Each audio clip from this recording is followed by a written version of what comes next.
আসসালামু আলাইকুম। সহজে শিখবো কোরআন মাজিদ চ্যানেলে আপনাকে স্বাগতম। মুসলিম হিসাবে আমাদের প্রত্যেককে কোরআন শিক্ষা গ্রহণ করা বা কোরআন পড়া অপরিহার্য।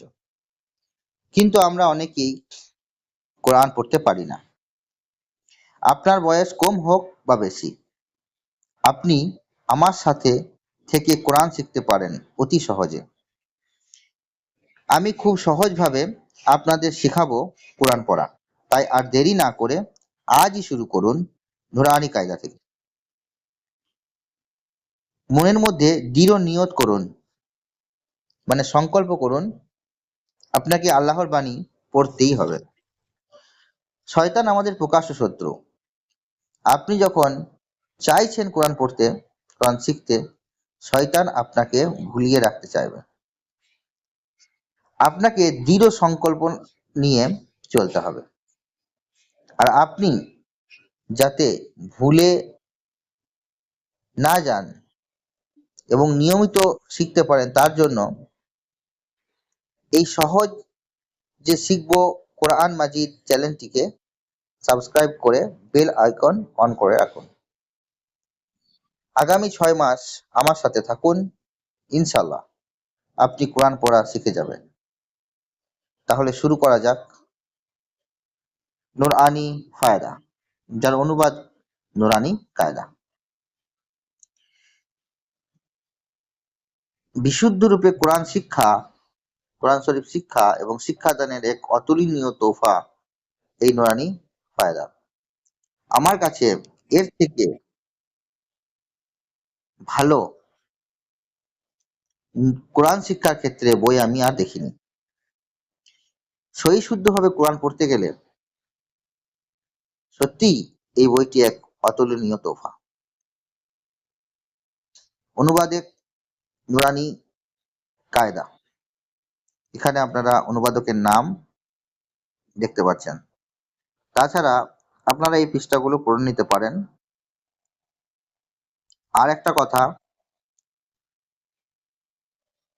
যদি এই বইটি আপনারা বাজার থেকে কিনতে চান, তাহলে আশা করি আপনারা ভারত থেকে অতি সহজে পেয়ে যাবেন, ইন্ডিয়া থেকে।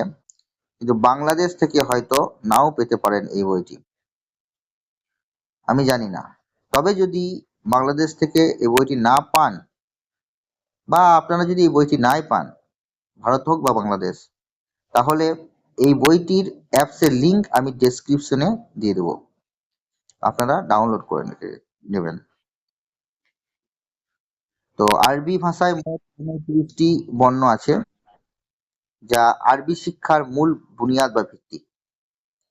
এই পাতাটি আপনারা পড়ে নিতে পারেন এবং বইটি কিনে বা বইটির অ্যাপ ডাউনলোড করে পরে পড়ে নিতে পারেন। তো আমরা শুরু করব এখান থেকে। আরবি অক্ষর সমূহের উৎপত্তি স্থলের চিত্র। আরবি 29টি অক্ষর মুখের ভিতরের কোন অংশ থেকে উচ্চারিত হয় তা ছবি আকারে এখানে অঙ্কন করে দেখানো হয়েছে।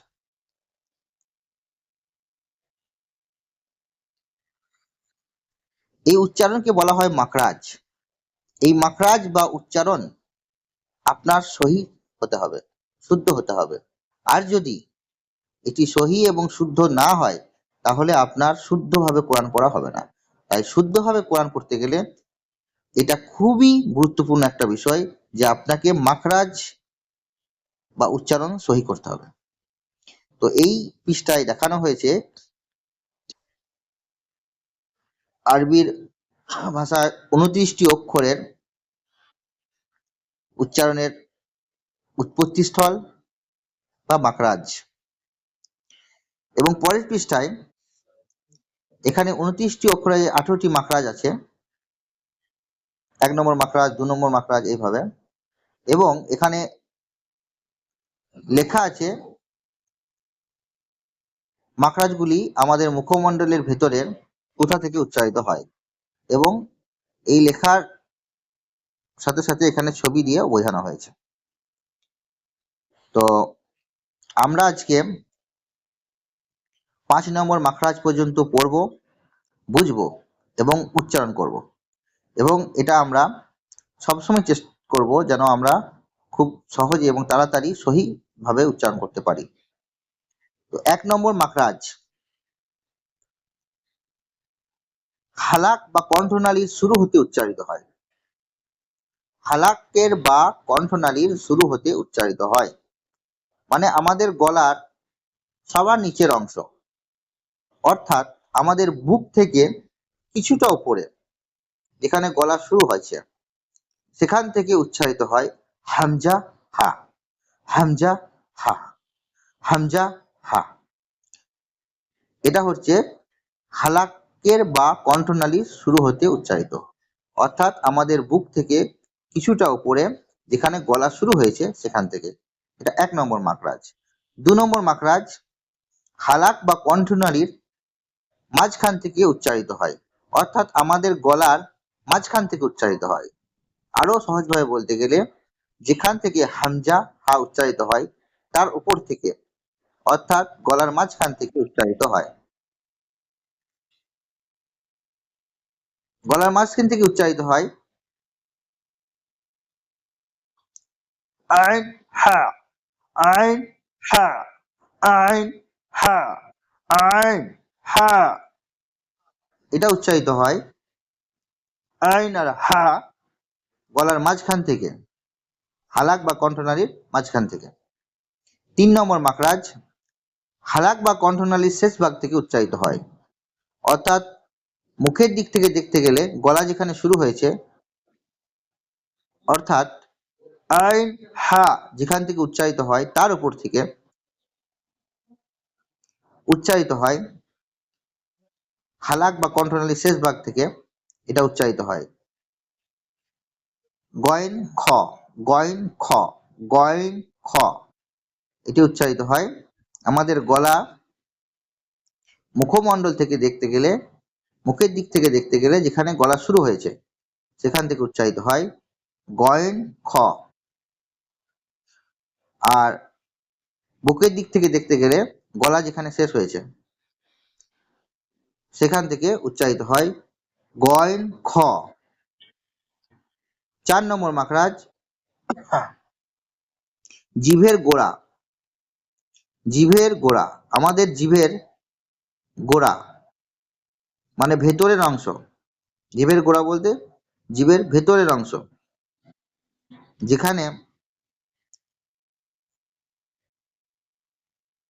জিভ শুরু হয়েছে ভেতরের অংশ, বার দিকে নয় ভেতর দিক থেকে প্রথম অংশ সোজা কথায়, সেখানে জিভের গোড়া বা তার বরাবর উপরের তালুর সাথে লাগিয়ে উচ্চারিত হয় 2 নোক্তাওয়ালা কফ, কফ, কফ, কফ, কফ, কফ, কফ। কফ উচ্চারিত হয় জিভের গোড়া বা তার বরাবর উপরের তালুর সাথে লাগিয়ে উচ্চারিত হয়। 5 নম্বর মাখরাজ, জিভের গোড়া হতে মানে যেখানে কফ উচ্চারিত হলো, কফ যেখান থেকে উচ্চারিত হলো সেইখান হতে একটু আগ বাড়িয়ে ঠিক জিভের মাঝখান থেকে, অর্থাৎ ঠিক জিভের মাঝখান থেকে তার বরাবর উপরের তালুর সাথে লাগিয়ে উচ্চারিত হয় মধ্যিকান পেঁচানো, মানে এরকম দেখতে, মধ্যিকান পেঁচানো এরকম মানে এরকম দেখতে কাপ, কাপ, কাপ, কাপ। মানে জিভের মাঝখানটা উপরের তালুর সাথে, জিভের মাঝখানটা তার বরাবর উপরের তালুর সাথে লাগিয়ে উচ্চারিত হয় কাপ, কাপ, কাপ। তো 5 নম্বর মাখরাজ, জিভের গোড়া হতে একটু আগ বাড়িয়ে তার বরাবর উপরের তালুর সাথে লাগিয়ে উচ্চারিত হয়। তো আজকে এই 5 নম্বর মাখরাজ পর্যন্ত রইল। আগামীকাল 6 নম্বর মাখরাজ থেকে শুরু করব ইনশাআল্লাহ। তো আসসালামু আলাইকুম ওয়া রাহমাতুল্লাহি ওয়া বারাকাতুহু।